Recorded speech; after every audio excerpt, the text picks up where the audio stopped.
Sorotan lain saudara, Ketua Majelis Syuro Partai Umat Amin Rais merespons pernyataan Menkom Digi soal videonya yang dianggap fitnah dan mengandung ujaran kebencian kepada Sekretaris Kabinet Teddy Indrawijaya.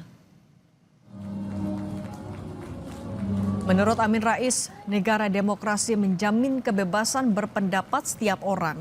Terlebih lagi yang menjadi poin perbedaannya terkait dengan masalah bangsa.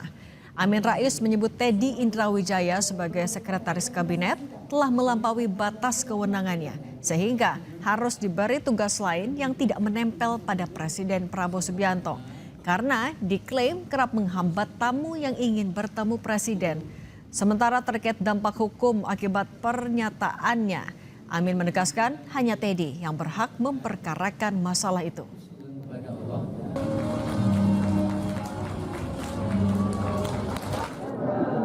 Yakin demokrasi itu berjalan baik kalau kebebasan mengungkapkan pendapat yang dijamin Undang-Undang Dasar kita itu tidak dibatasi, tidak diberangus. Jadi Teddy ini sesungguhnya kan cuma Sekretaris Kabinet, ya. Tapi dia seolah menjadi lebih berwibawa, lebih penting dari Sekretaris Kabinet. Dia bisa memilah-milah tamu mana yang bisa diterima, kemudian tokoh mana yang bisa terima, mana yang tidak. Gitu.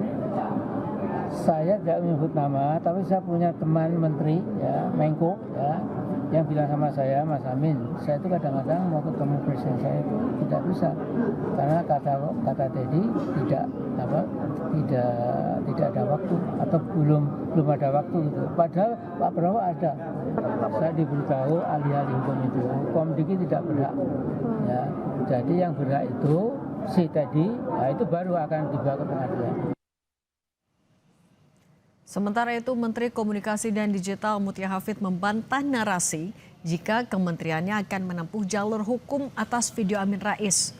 Menurutnya, jalur hukum yang dilakukan Komdigi sesuai kewenangan yang diatur dalam undang-undang, yakni menghapus dan menutup akses suatu akun atau konten secara terstruktur. Sementara mengenai gugatan terhadap Amin Rais, Mutia bilang bukan kewenangan Komdigi. Simbol dimulainya kegiatan hari ini. Dari Komdigi jelas bahwa kita akan melakukan langkah-langkah sesuai dengan tugas Komdigi yang diamanahkan di Undang-Undang ITE ketika menemukan hoax dan juga ujaran kebencian. Apa langkah-langkah dan kewenangan Komdigi, teman-teman bisa cek sendiri ya. Jadi salah satunya adalah melakukan take down. Jadi melakukan take down itu adalah juga bagian dari proses langkah hukum yang memang menjadi kewenangan Komdigi. Tentu yang akan kita lakukan, ini kan ada beberapa media yang bukan media ya, mungkin saya nggak tahu media atau bukan, tapi seolah-olah akan ada gugatan dan lain-lain yang tidak benar, itu bukan kewenangan Komdigi. Komdigi jelas menyatakan bahwa langkah yang diambil Komdigi adalah sesuai kewenangan Komdigi di Undang-Undang ITE. Sebelumnya, Kepala Badan Komunikasi Pemerintah Muhammad Kodari merasa prihatin atas pernyataan Amin Rais terkait orientasi seksual Seskap Teddy Indrawijaya.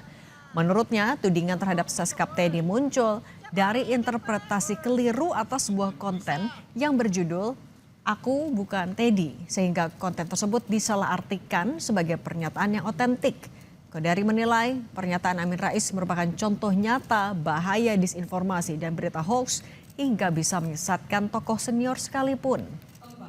Teman-teman, ya sampai ketemu. Ya, kalau saya prihatin ya setelah melihat video Pak Amin Rais itu, prihatinnya itu adalah Pak Amin Rais sebagai tokoh, sebagai akademisi, sebagai profesor doktor telah menjadi korban dari hoax. Jadi ini contoh dari bahaya hoax dalam medsos, bahaya dari AI, bagaimana seorang tokoh sepintar ya, sesenior seperti Pak Amin Rais itu bisa menjadi korban hoax. Jadi statement dari Pak Amin Rais tentang Pak Teddy itu adalah dasarnya hoax.